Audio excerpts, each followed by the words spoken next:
હરે કૃષ્ણ. ભગવદ્ ગીતાના આ 14મા અધ્યાયનું નામ છે પ્રકૃતિના 3 ગુણો. 13મા અધ્યાયના 22મા શ્લોકમાં ભગવાન શ્રી કૃષ્ણએ કહ્યું હતું કે કારણમ સંગોસ્ય સદઅસદ યોનિ જન્મશુ.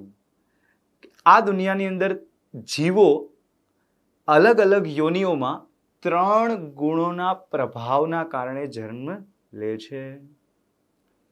સદ અસદ યોનિ.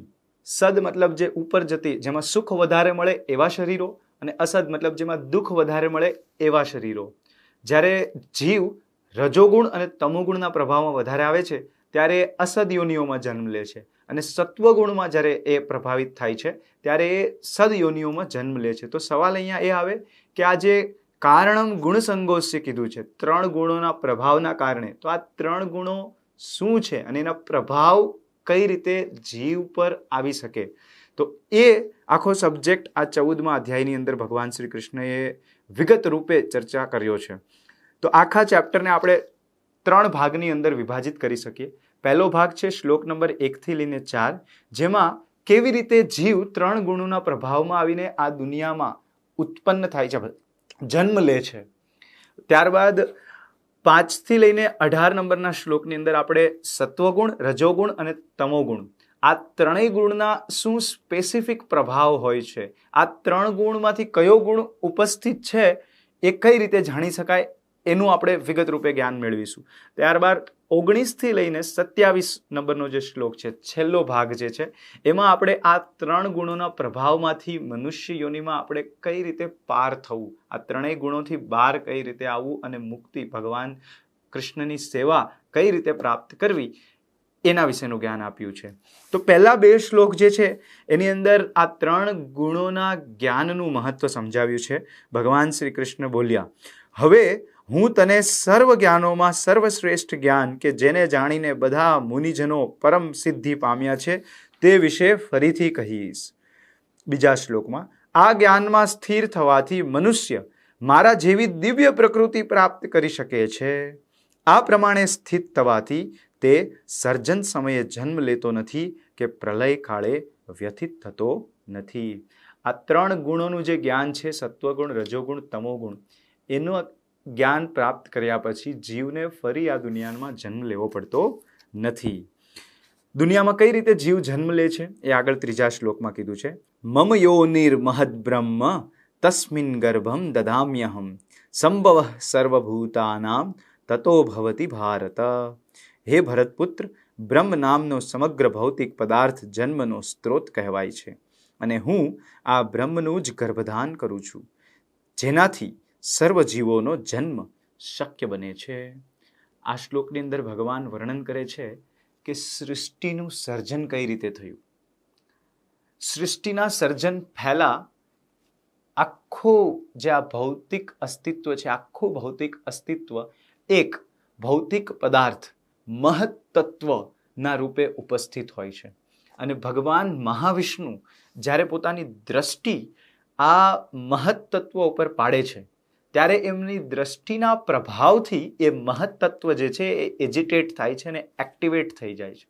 અને એક્ટિવેટ થયા બાદ મહત્તત્વમાંથી, આ ભૌતિક પદાર્થમાંથી સૌથી પહેલા 3 ગુણો ઉત્પન્ન થાય છે, સત્વગુણ, રજોગુણ, તમોગુણ. આ 3 પ્રકારની શક્તિઓ, 3 પ્રકારની એનર્જી ઉત્પન્ન થાય છે. ત્યારબાદ આ 3 એનર્જીમાંથી સત્વ, રજસ અને તમ, આ 3 એનર્જીમાંથી અવકાશ ઉત્પન્ન થાય છે, ભૌતિક અવકાશ ઉત્પન્ન થાય છે. અને ભૌતિક અવકાશની અંદર જ્યારે ફરી ભગવાનની જે શક્તિ છે એ પડવાનું ચાલુ રહે છે, તો આ અવકાશની અંદર વાયુ ઉત્પન્ન થાય છે, અલગ અલગ વાયુઓ ઉત્પન્ન થાય છે.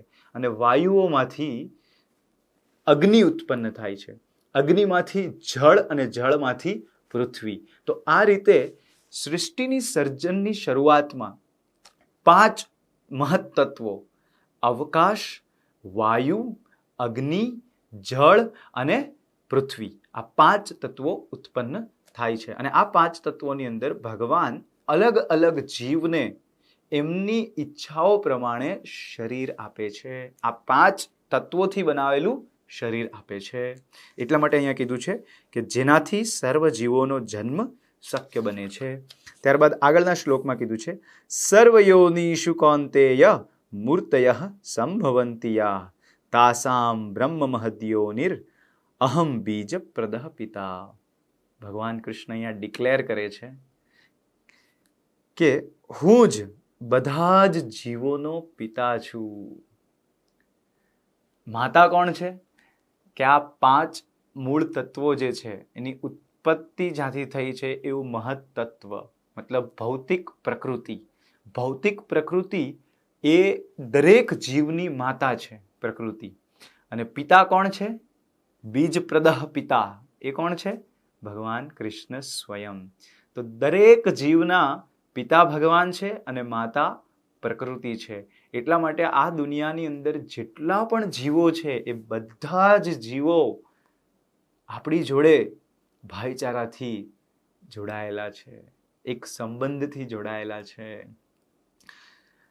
દરેક યોનિની અંદર જે અલગ અલગ જીવ છે એ બધાનું આ દુનિયાની અંદર એટલું જ મહત્વ છે જેટલું આપણું મહત્વ છે. અને ભગવાન કૃષ્ણની દ્રષ્ટિએ એ બધા જ એક સમાન છે, કેમ કે એ બધાના બીજ પ્રદઃ પિતા છે. એક પિતા માટે દરેક જીવ એક સમાન છે, એક દરેક સંતાન એક સમાન છે. ત્યારબાદ હવે 5 થી લઈને 18 નંબરના શ્લોકની અંદર ભગવાન શ્રી કૃષ્ણ સત્વગુણ, રજોગુણ અને તમોગુણ આના પ્રભાવ જે છે એના વિશે ચર્ચા કરે છે. 5મા શ્લોકમાં કીધું છે, ભૌતિક પ્રકૃતિ 3 ગુણોની બનેલી છે. તે છે સત્વગુણ, રજોગુણ તથા તમોગુણ. જ્યારે સનાતન જીવ પ્રકૃતિના સંસર્ગમાં આવે છે ત્યારે હે મહાબાહુ અર્જુન, એ આ ગુણોથી બદ્ધ થઈ જાય છે. આ 3 ગુણોના પ્રભાવના લીધે જ વ્યક્તિ પર્ટિક્યુલર વેમાં બિહેવ કરે છે. એને અમુક વસ્તુઓ સારી લાગે છે, અમુક વસ્તુઓ ખરાબ લાગે છે. એનો બોલવાનો ઢંગ, ચાલવાનો ઢંગ, એની માનસિકતા, એના વિચારો, આ બધી જ વસ્તુ પ્રભાવિત છે 3 ગુણોથી, સત્વ, રજ અને તમ. આ 3 ગુણમાંથી જે ગુણનો પ્રભાવ વધારે હશે એ ગુણના આધારિત એમની અંદર અલગ અલગ પ્રવૃત્તિઓ જોવા મળશે આપણને. 6થા શ્લોકમાં કીધું છે, હે નિષ્પાપ સત્વગુણ અન્ય ગુણો કરતાં અધિક શુદ્ધ હોવાથી પ્રકાશ આપનારો અને મનુષ્યને સર્વ પાપ કર્મોથી મુક્ત કરનારો છે. જે મનુષ્યો આ ગુણોમાં અવસ્થિત હોય છે તેઓ સુખ તથા જ્ઞાનના ભાવથી બદ્ધ થઈ જાય છે. સત્વગુણનો પ્રભાવ શું છે અહીંયા? કે વ્યક્તિ જ્ઞાનની અંદર અને સુખની અંદર સ્થિત રહે છે. ત્યારબાદ રજોગુણનો પ્રભાવ. રજોગુણી ઉત્પત્તિ અમર્યાદિત ઈચ્છાઓ તથા તૃષ્ણાને કારણે થાય છે અને આથી જ દેહધારી જીવ સકામ કર્મથી બદ્ધ થઈ જાય છે. જ્યારે વ્યક્તિ રજોગુણના પ્રભાવમાં હોય છે ત્યારે એની અમર્યાદિત ઈચ્છાઓ અને તૃષ્ણાઓ, આ જોઈએ છે, પેલું જોઈએ છે, હજુ જોઈએ છે, કેમ ના મળ્યું, મને કેમ ના મળ્યું, એને કેમ મળી ગયું, આવી બધી ભાવનામાં એ વ્યક્તિ આવી જાય છે. હે ભરતપુત્ર, એમ જાણી લે કે અજ્ઞાનથી ઉત્પન્ન થતો તમોગુણ સર્વદેહધારી જીવોનો મોહ છે. આ ગુણના પરિણામો ઉન્માદ, આળસ તથા નિદ્રા હોય છે કે જે બદ્ધ જીવને બાંધે છે. જ્યારે તમોગુણ વધી જાય વ્યક્તિની અંદર ત્યારે એને કશું કરવાનું મન નથી થતું. સૂતા રહેવું છે, પડ્યું રહેવું છે, હા ઠીક છે, કંઈ મન નથી થતું, કંઈ સારું નથી લાગતું, આવી ભાવનાની અંદર એ આવી જાય છે તમોગુણના લીધે. આગળ 9મા શ્લોકમાં, હે ભરતપુત્ર, સત્વગુણ મનુષ્યને સુખથી બાંધે છે, રજોગુણ સકામ કર્મથી બાંધે છે અને તમોગુણ મનુષ્યના જ્ઞાનને ઢાંકીને તેને પ્રમાદથી બાંધે છે. સત્વગુણી વ્યક્તિ હંમેશા કમ્ફર્ટેબલી રહેવા માંગે છે, સુખી રહેવા માંગે છે, એ સુખ અને શાંતિપૂર્વક જીવન પસંદ કરે છે. રજોગુણી વ્યક્તિ કર્મથી બંધાયેલો છે, હજુ મહેનત કરવી છે, દિવસ રાત મહેનત કરવી છે. ત્યારબાદ તમોગુણી વ્યક્તિ પ્રમાદ મતલબ પાગલપન, ગાંડાઓ જેવું બિહેવ કરે છે. એ કંઈ પણ કાર્ય કરે છે તો એનું કારણ એને નથી ખબર, એને શું જોઈએ છે એ નથી ખબર, બસ ખાલી કરતો રહે છે. ઉદાહરણ આપું તો જેમ કે યુવા અવસ્થામાં છોકરાઓ ગેમિંગ વગેરે કરે, ગેમ રમે છે, કલાકો સુધી ગેમ રમે છે. શું કામ, શું મેળવવાનું છે એ નથી ખબર. મૂવીઝ જોવા, દિવસ રાત મૂવીઝ જોયા કરે. શું કામ? શું મળે છે? એને ક્ષણિક આનંદ મળે છે, એના પ્રત્યે એ એડિક્ટ થઈ જાય છે, લત પડી જાય છે. તો આ બધું તમોગુણનો પ્રભાવ છે. હે ભરતપુત્ર, કોઈ વાર સત્વગુણ રજોગુણ તથા તમોગુણને પરાસ્ત કરીને મુખ્ય બની જાય છે, તો કોઈ વખત રજોગુણ સત્વ તથા તમોને પરાસ્ત કરીને મુખ્ય બની જાય છે. વળી કોઈ વેળાએ તમોગુણ સત્વ તથા રજોગુણને પરાસ્ત કરે છે. આવી રીતે સર્વોપરિતા માટે સતત સ્પર્ધા કરે છે. તો આ જે 3 ગુણ છે, સત્વગુણ, રજોગુણ અને તમોગુણ, આ 3 ગુણો જીવ ઉપર પ્રભાવ જમાવવા માટે સતત સ્પર્ધા કર્યા કરે છે. કોઈ વાર સત્વગુણ વધારે હોય છે વ્યક્તિની અંદર, ત્યારે એ બહુ સારી રીતે બિહેવ કરે છે, શાંત હોય છે, આનંદમાં હોય છે, મજા લેતો હોય છે, બસ એને મજા આવે છે, અંદરથી જ મજા આવે છે. તો એ સત્વગુણ વધારે પ્રોમિનન્ટ છે એ સમયે. ત્યારબાદ રજોગુણ, જ્યારે રજોગુણ વધી જાય ત્યારે મારી પાસે આ નથી, પેલું નથી, અરે આ બાકી રહી ગયું, આમ કર્યું હોત તો સારું હતું, કેમ આવું થઈ ગયું, હવે મારે આવું કરવું છે, આવી ભાવનાથી, આવા વિચારોથી સતત એ ઘેરાયેલો રહે છે. અને જ્યારે તમોગુણ વધી જાય છે ત્યારે પહેલા કીધું એમ કે એને કશું કરવાનું મન થતું નથી, બસ પડ્યો રહે છે. ત્યારબાદ આગળ 11મા શ્લોકની અંદર કીધું છે, જ્યારે શરીરના સર્વદ્વાર જ્ઞાનના પ્રકાશથી પ્રકાશિત થઈ જાય છે ત્યારે જ સત્વગુણના વ્યક્તિ થવાનો અનુભવ કરી શકાય છે. હે ભરત શ્રેષ્ઠ, જ્યારે રજોગુણમાં વધારો થઈ જાય છે ત્યારે અત્યંત આસક્તિ, સકામ કર્મ, ઉગ્ર ઉદ્ધમ, અનિયંત્રિત ઈચ્છા તથા લાલસાના લક્ષણો પ્રગટ થાય છે.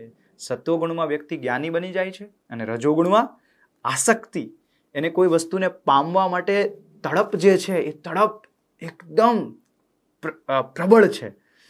જો એને ના મળે તો એ ગાંડો થઈ જાય, પાગલ થઈ જાય. આપણે ઘણીવાર ન્યૂઝમાં સાંભળતા હોઈએ છીએ કે છોકરાએ છોકરીને પ્રપોઝ કર્યું અને છોકરીએ ના પાડી દીધી, તો છોકરાએ ગળું કાપી નાખ્યું, છોકરાએ મર્ડર કરી નાખ્યું, એસિડ ફેંકી દીધું. આવી બધી પ્રવૃત્તિઓ કરતા હોય છે. કેમ? કેમ કે રજોગુણ એકદમ હાવી છે એની બુદ્ધિ ઉપર. ત્યારબાદ સકામ કર્મ, કે મારે જોઈએ છે, મારે મેળવવું જ છે. ત્યારબાદ ઉગ્ર ઉદ્ધમ, કે દિવસ રાત ગધેડાની જેમ મહેનત કરવી. કેમ ગધેડાનું ઉદાહરણ આપ્યું છે? કેમ કે ગધેડો જ્યારે માલિકના ઘરે કામ કરતો હોય છે ત્યારે માલિક એના ઉપર ઘણો બધો વજન લાદી દે છે અને એને મારીને લઈ જાય છે એક જગ્યાએથી બીજી જગ્યાએ, અને ફરી ત્યાંથી ફરી વજન લાદીને ફરી એને પાછો લાવે છે, મારીને લાવે છે. આવી રીતે ગધેડો દિવસ રાત બહુ બધો વજન ઉઠાડીને મહેનત કરે છે. ત્યારબાદ એને અંતે શું મળે છે? દિવસના અંતમાં માલિક એને એક બંડલ ઘાસ ફેંકે છે, અને એ ઘાસ જ્યારે એને મળે છે ત્યારે અત્યંત આનંદમાં થઈને હચી કરવા લાગે છે, બહુ ખુશ થઈ જાય છે. કેમ ખુશ થઈ જાય છે? કે ઓ, મારી મહેનતનું ફળ મળ્યું મને, માલિકે ઘાસ આપ્યું મને.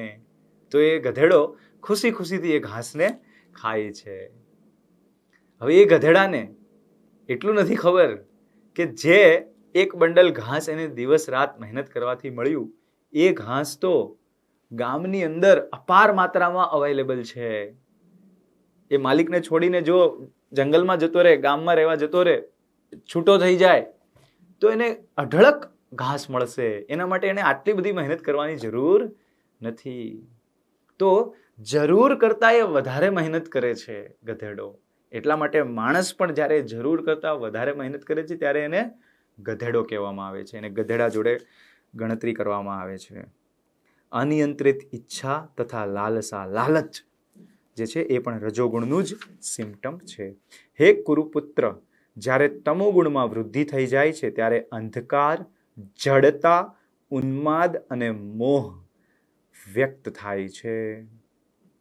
જડતા, જડ જેવો બની જાય માણસ, એને કોઈ ફિલિંગ જ ના આવે, કોઈ પણ વસ્તુ કે વ્યક્તિ પ્રત્યે કોઈ પણ પ્રકારની એને ફિલિંગ ના આવે, બસ ખાલી પડ્યો રહે, એને કહેવાય જડતા. તો આવો જડ બની જાય જ્યારે વ્યક્તિ તમોગુણમાં આવે છે. ખાસ કરીને આ તમોગુણનો પ્રભાવ જે છે એ માંસાહાર કરવાથી વધે છે. જ્યારે મનુષ્ય નિર્દોષ પશુ પક્ષીઓને મારીને ખાય છે આહાર રૂપે, એને પકાવીને ખાય છે ને એમાં આનંદ લે છે, ત્યારે એની અંદર ખાસ કરીને તમોગુણ વધી જાય છે. અને તમોગુણ વધવાને કારણે એ એકદમ જડ જેવો થઈ જાય. એને કોઈના પ્રત્યે કશું ફિલિંગ ના આવે. થોડોક ગુસ્સો આવશે તો મારી નાખશે. એને કંઈ ફરક નહીં પડે. જેમ એ પશુને મારે છે એમ માણસોને પણ મારી નાખશે. એટલા માટે જોજો, જે સમુદાય માંસાહાર કરતા હોય છે ને, એ સમુદાયો બહુ હિંસક હોય છે. એ નાની નાની વાતમાં ઝઘડાઓ ઉપર ઉતરી આવે. એમને જોઈને પણ ડર લાગે. કોઈ માંસાહારી વ્યક્તિને જોશો ને તો એના ચહેરા પરથી તમને થોડુંક આમ ડરની ભાવના ઉત્પન્ન થશે. તો આ તમોગુણનો પ્રભાવ છે, કે માંસાહાર કરવાનો પ્રભાવ છે, કે વ્યક્તિ એકદમ રાક્ષસી સ્વભાવનો બની જાય છે. એનામાં બિલકુલ નિર્દયતા આવી જાય છે. એની સહન શક્તિ ખત્મ થઈ જાય છે. એની અંદર જ્ઞાનનો તો એક છાંટો પણ જોવા નથી મળતો. એ બહુ ફેનાટિક બની જાય છે. એ કોઈ વસ્તુને સમજીને કામ નથી કરતો. ગાંડાઓ જેવી, પાગલ જેવી વાતોમાં અને ફેથમાં એ બિલીવ કરે છે. તો એ તમોગુણનો પ્રભાવ છે, તામસિક વૃત્તિ છે. હરે કૃષ્ણ. યુટ્યુબ પર આ અધ્યાયના વિડીયોના ડિસ્ક્રિપ્શનમાં એક ક્વિઝની લિંક અમે આપી છે. તો આ ક્વિઝના લિંક પર જાઓ અને આ અધ્યાયને ડિટેલમાં સ્ટડી કરીને આ ક્વિઝના જવાબો તમે આપો. અને જે પણ વ્યક્તિ ક્વિઝમાં ખૂબ જ સારો સ્કોર કરશે તેમને હરે કૃષ્ણ મંદિર તરફથી એક ગિફ્ટ મોકલવામાં આવશે. હરે કૃષ્ણ. જ્યારે કોઈ મનુષ્ય સત્વગુણમાં મૃત્યુ પામે છે ત્યારે તેને મહર્ષિઓના ઉચ્ચતર વિશુદ્ધ લોકની પ્રાપ્તિ થાય છે. આખું બ્રહ્માંડ છે, એની અંદર 14 લોક છે. ઉપરના જે 6 લોક છે એને સ્વર્ગલોક કહેવાય છે. પછી મધ્યમાં 7મું જે છે એ છે પૃથ્વી અથવા તો ભૂરલોક કહેવાય છે. અને આની નીચે જે છે 7 લોકો, એ 7 લોક અથવા તો પ્લાનેટરી સિસ્ટમ્સ, એ બધા પાતાળ લોક કહેવાય છે. તો જે વ્યક્તિ સત્વગુણમાં હોય છે એને પૃથ્વી ઉપરથી, ભૂરલોકથી ઉપરના લોકમાં, સ્વર્ગલોકમાં જન્મ મળે છે. ત્યારબાદ 15મા શ્લોકમાં રજોગુણમાં મૃત્યુ પામનાર મનુષ્ય સકામ કર્મ કરનારાઓમાં જન્મે છે અને તમોગુણમાં મરનાર મનુષ્ય પશુ યોનિમાં જન્મ ગ્રહણ કરે છે. જ્યારે રજોગુણની અંદર વ્યક્તિ મૃત્યુ પામે છે, રજોગુણી વ્યક્તિ મૃત્યુ પામે છે, ત્યારે ચાન્સીસ છે કે ફરી એ મનુષ્ય યોનિમાં આવે અને ફરી એની જે લાલસાઓ હતી, જે ઈચ્છાઓ હતી, એને પૂરી કરવા માટે દિવસ રાત મહેનત કરવા લાગે.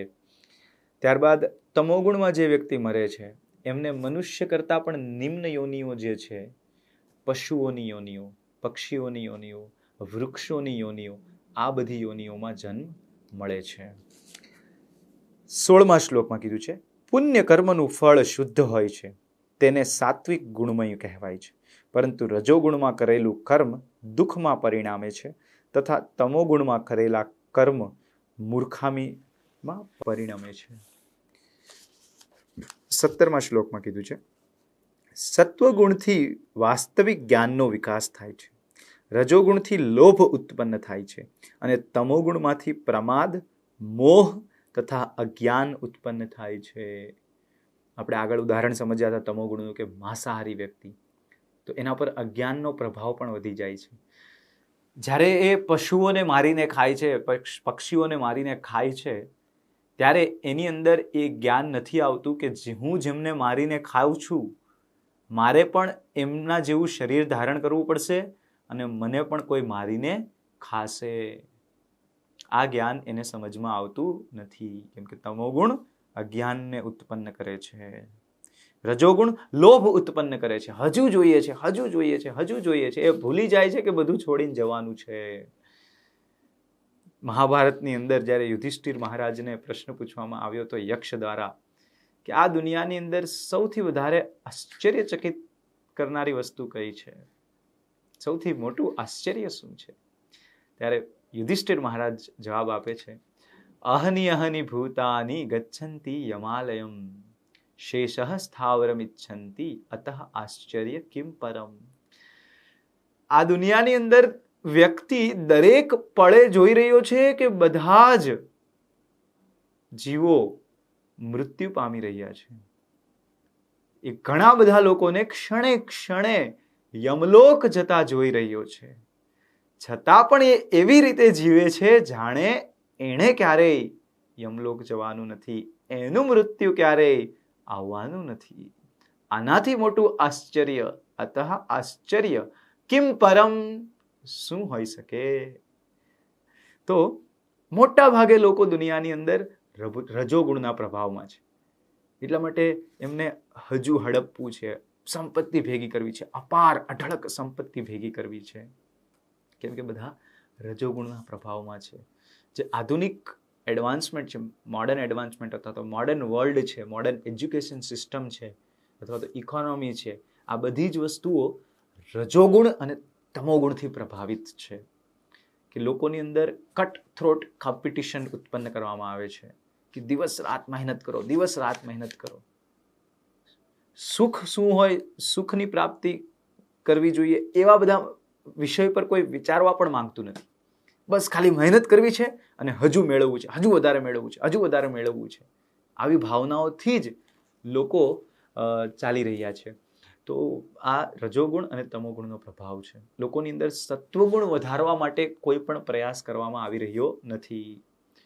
આ ગવર્મેન્ટની ડ્યુટી છે કે લોકોને સત્વગુણમાં લાવવા, જેથી એ સુખ અને શાંતિમય જીવન જીવી શકે.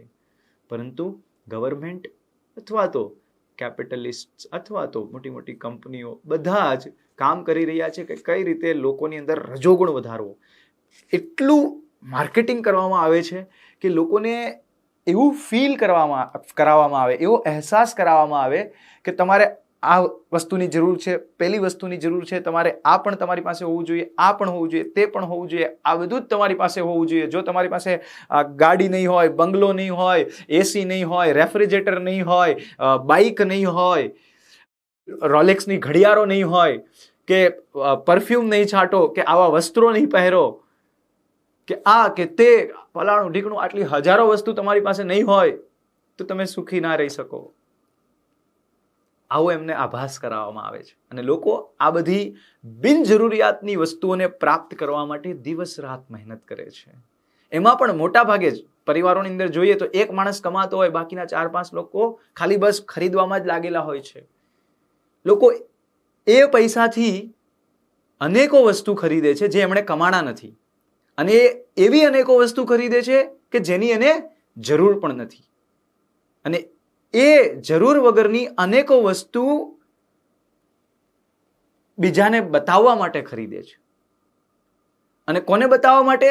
જેને એ પસંદ પણ નથી કરતો.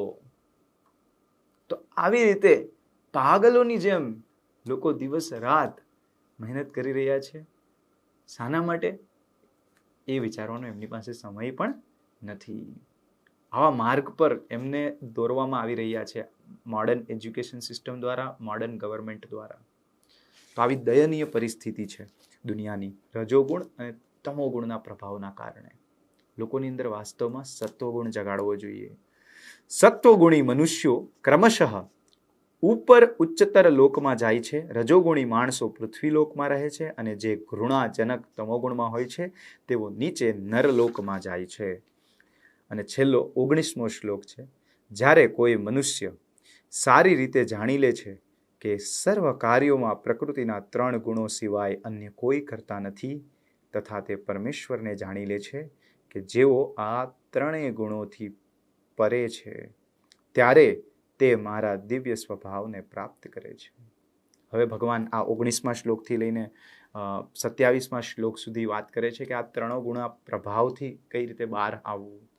એકચ્યુઅલી સત્વગુણ જે છે એના પણ પ્રભાવથી આપણે બહાર આવવાનું છે. કેમ કે સત્વગુણ પણ બંધિત કરે છે આ દુનિયામાં. જે સત્વગુણી વ્યક્તિ હોય એ બહુ ખુશ હોય છે, શાંતિથી જીવે છે.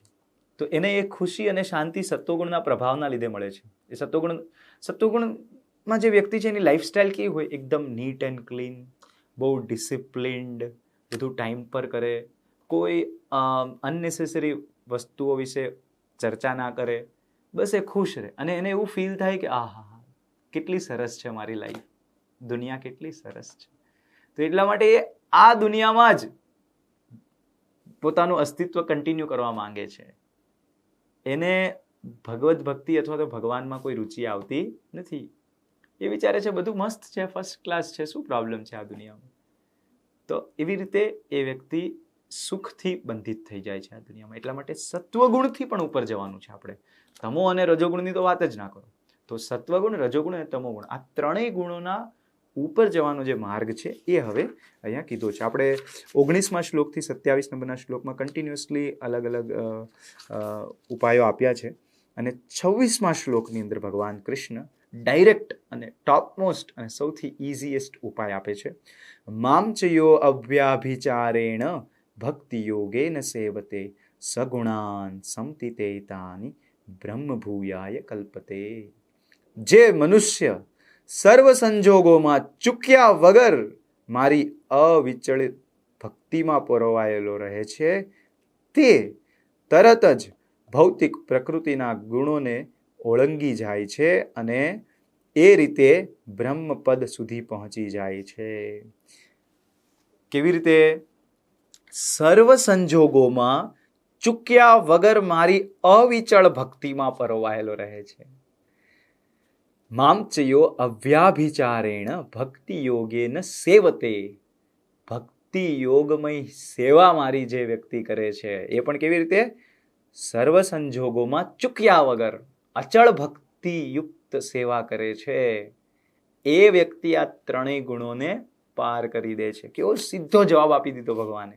એટલા માટે જ છે ને ભગવદ્ ગીતાના 7 થી લઈને 18 નંબરના જે અધ્યાયો છે, 7 થી લઈને કન્ટિન્યુઅસલી 18, દરેક અધ્યાયની અંદર ભગવાન ડાયરેક્ટલી ભક્તિ, ભક્તિ સેવા, ભક્તિમય સેવા એ વાત કરી રહ્યા છે. અહીંયા પણ આખો 14મો અધ્યાય સંભળાવ્યો, પ્રકૃતિના 3 ગુણોના પ્રભાવ સંભળાવ્યા અને અંતમાં કે હવે આ પ્રભાવમાંથી બહાર કઈ રીતે આવવાનું છે? ભક્તિ યોગેન સેવતે. ભક્તિયુક્ત સેવા, ભક્તિ યોગમય સેવા દ્વારા. આગળ 27મા શ્લોકમાં, અને હું જ તે નિર્વિશેષ બ્રહ્મનો આશ્રય છું, બ્રહ્મણો હિ પ્રતિષ્ઠાહમ. કે જે અમર્ત્ય છે, અવિનાશી તથા સનાતન છે અને અંતિમ સુખની સ્વાભાવિક સ્થિતિ છે. આ શ્લોકના જે ઉપર ભાવાર્થ લખ્યો છે પ્રભુપાદજી, એની અંદર ભક્તિનો પ્રેક્ટિકલ માર્ગદર્શન આપ્યું છે. આગળ 26મા શ્લોકમાં કીધું હતું ભગવાન શ્રી કૃષ્ણએ કે જે મનુષ્ય સર્વ સંજોગોમાં ચૂક્યા વગર મારી અવિચળ ભક્તિમાં પરોવાયેલો રહે છે તે ગુણોને પાર થઈ જાય છે. એ અવિચળ ભક્તિ કઈ રીતે થઈ શકે એ આ ભાવાર્થની અંદર બહુ જ સરસ રીતે પ્રભુપાદજીએ કીધું છે. આપ સૌને વિનંતી કરું છું કે આ 14મા અધ્યાયનો આ જે છેલ્લો શ્લોક છે એનો ભાવાર્થ આપ ખાસ કરીને 2 વાર મિનિમમ વાંચો. અહીંયા અનેક પ્રવૃત્તિઓ કીધી છે ભક્તિ માટે. દરેક જીવ આ દુનિયાની અંદર પ્રભુત્વ જમાવવા આવ્યો છે, ભગવાન બનવા માટે આવ્યો છે. અને જ્યારે એ ભક્તિની જે નવવિધા વિધિ છે કે 9 અલગ અલગ પ્રક્રિયા દ્વારા ભક્તિ થાય એમાં પરોવાય છે વ્યક્તિ. શ્રવણમ કીર્તનમ વિષ્ણુ સ્મરણમ. આ જે શ્રવણ મતલબ સાંભળવાથી ચાલુ થાય છે, ત્યારબાદ ભગવાનનું નામ જપ કરવું, શ્રવણમ કીર્તનમ, સ્મરણમ કે સ્મરણ કરવું ભગવાન વિષ્ણુનું, એમની લીલાઓનું. તો આવી રીતે ટોટલ 9 અલગ અલગ સ્ટેપ છે, પ્રોસેસીસ છે ભક્તિના. તો એમાં જ્યારે વ્યક્તિ પરોવાય છે ત્યારે એ 3 ગુણોના પ્રભાવથી ઉપર આવી જાય છે. કઈ રીતે ભક્તિ થાય? આ 9 વિધિ જો પાલન કરવી હોય તો કઈ રીતે થાય? પહેલી રિક્વાયરમેન્ટ છે કે એને ભક્તોના સંગમાં રહેવું પડે. વ્યક્તિએ ભક્તો જોડે મિત્રતા કરવી જોઈએ, સંબંધો સ્થાપિત કરવા જોઈએ, એમની જોડે હળતું મળતું રહેવું જોઈએ, એમની જોડે સમય વિતાવવો જોઈએ, એમની જોડે સેવા કરવી જોઈએ, ભક્તોના સંગમાં રહેવું જોઈએ. અભક્તો જોડે એમણે દોસ્તી તોડી નાખવી જોઈએ, દુશ્મનાવટ ના કરવી જોઈએ, પણ બહુ ગાઢ દોસ્તી રાખવી ના જોઈએ. અભક્તો જોડે એમણે બહુ વધારે સમય સ્પેન્ડ કરવો ના જોઈએ. અભક્તો જોડે એમણે બહુ વધારે લેણદેણ કરવી ના જોઈએ. એ બધી જ વસ્તુ એને ભક્તો જોડે કરવી જોઈએ. ત્યારબાદ એમણે પ્રસાદ ગ્રહણ કરવો પડે. વ્યક્તિએ ભગવાન શ્રી કૃષ્ણને ભોગ ચડાવેલું અન્ન માત્ર આહાર તરીકે ગ્રહણ કરવું જોઈએ. જે પણ વસ્તુ ભગવાનને ભોગ નથી લાગી એ હું નહીં ખાઉં, એવો દ્રઢ નિશ્ચય બનાવવો જોઈએ, સંકલ્પ લેવો જોઈએ. એ ભક્તિનો એક પાર્ટ છે, ભક્તિની એક વિધિ છે, નવધા વિધિ સિવાય. ત્યારબાદ ભગવત લીલાઓનું સ્મરણ કરવું, સાંભળવું. ભાગવતમ, શ્રીમદ ભાગવતમ પુરાણ જે છે જેની અંદર 18,000 શ્લોક છે એ પ્રભુપાદજીએ સરસ રીતે ટ્રાન્સલેટ કર્યો છે, ભાવાર્થ પણ આપ્યો છે દરેક શ્લોકનો. તો એનું વાંચન કરવું જોઈએ, એને વારંવાર વાંચતું રહેવું જોઈએ. દરરોજ નિત્યમ ભાગવત સેવયા, કે દરરોજ એણે ભાગવત ગ્રંથ વાંચવો જોઈએ. આ ભગવદ્ ગીતા આપણે અત્યારે સ્ટડી કરી રહ્યા છે 18 ચેપ્ટરની. ત્યારબાદ એણે શ્રીમદ ભાગવતમ જે 12 સ્કંદનો છે, જેની અંદર ભગવાનની અપાર લીલાઓનું વર્ણન છે, બહુ સાયન્ટિફિક અને બહુ આનંદ આવે એવા અમૃત રૂપી વર્ણન કરવામાં આવ્યું છે એની અંદર. તો એને આપણે વાંચવું જોઈએ. અને મોસ્ટ ઇમ્પોર્ટન્ટ છે ભક્તિની વિધિ, એ છે હરે કૃષ્ણ કૃષ્ણ કૃષ્ણ હરે હરે, હરે રામ રામ રામ હરે હરે. આ મહામંત્રનો સતત જપ કરવો જોઈએ. ઓછામાં ઓછી 16 માળા જપ કરવી જોઈએ. આ હરે કૃષ્ણ મંત્ર એકમાત્ર બહુ જ પાવરફુલ ટૂલ છે. એ એક પણ કાફી છે એકચ્યુઅલી, પણ એ કરવા માટે બાકી બધી વસ્તુ કરવી જરૂરી છે. તમે શરૂઆતમાં તો જપ કરવાનું ચાલુ કરી શકશો, પણ એ કન્ટિન્યુ કરવું હોય તો શું શું જોઈએ? ભક્તોનો સંગ જોઈએ, પ્રસાદ ગ્રહણ કરવું પડે અને ભાગવતમ સાંભળવું પડે. હરે કૃષ્ણ મંત્ર એકમાત્ર કાફી છે, પરંતુ જો બાકીની આ 3 વસ્તુઓ નહીં હોય તો એ હરે કૃષ્ણ મંત્રનો જપ છૂટી જશે. તમે 16 માળા 32 માળા પણ કરતા હોવ, પણ જો ભક્તોનો સંગ નહીં હોય, પ્રસાદ ગ્રહણ કરવાનું બંધ થઈ જશે, ભાગવતમ સાંભળવાનું બંધ થઈ જશે, તો એ 32 માળામાંથી 2 માળામાં પણ નહીં બચો, એનું પતન થઈ જશે. તો જે આ 3 વિધિઓ છે, એ 3 વિધિ, જે ભક્તોનો સંગ કરવો, પ્રસાદ ગ્રહણ કરવું અને ભાગવતમ નિત્ય સાંભળવું, એ 3 વસ્તુ જે છે એ હરે કૃષ્ણ મંત્રના જપ કરવાને બેકઅપ કરે છે. આ મંત્ર જપથી જ માણસ સત્વગુણ, રજોગુણ અને તમોગુણ એના બંધનને તોડી શકે. ઘણીવાર અમારી પાસે યંગ છોકરાઓ આવતા હોય છે કે પ્રભુજી મારે આ ખરાબ આદત છે, પેલી ખરાબ આદત છે, મારાથી ચા નથી છૂટતી, કોફી નથી છૂટતી, સિગરેટ નથી છૂટતી, કે મને આવું એડિક્શન છે, ગેમિંગનું એડિક્શન છે, પેલું એડિક્શન છે, એવું જાત જાતની વસ્તુઓ લઈને આવતા હોય છે. પણ જ્યારે એ હરે કૃષ્ણ મંત્રનો જપ કરવાનું ચાલુ કરે છે, ત્યારે બધી વસ્તુઓ આપોઆપ છૂટી જાય છે. અમે એમને છોડવાનું નથી કહેતા, અમે કોઈ એમને બહુ સાયન્ટિફિક જ્ઞાન નથી આપતા હોતા કે આવું કરવાથી આ અસર થાય, પેલું થશે, તારી જોડે આમ થશે, તેમ થશે, બીમાર પડી જશે, એવું કશું નથી સંભળાવતા. માત્ર એટલું જ કહીએ છીએ કંઈ વાંધો નહીં, આ બધી આદતોમાં છો, કંઈ વાંધો નહીં, એના ઉપર બહુ અત્યારે વિચાર ના કર.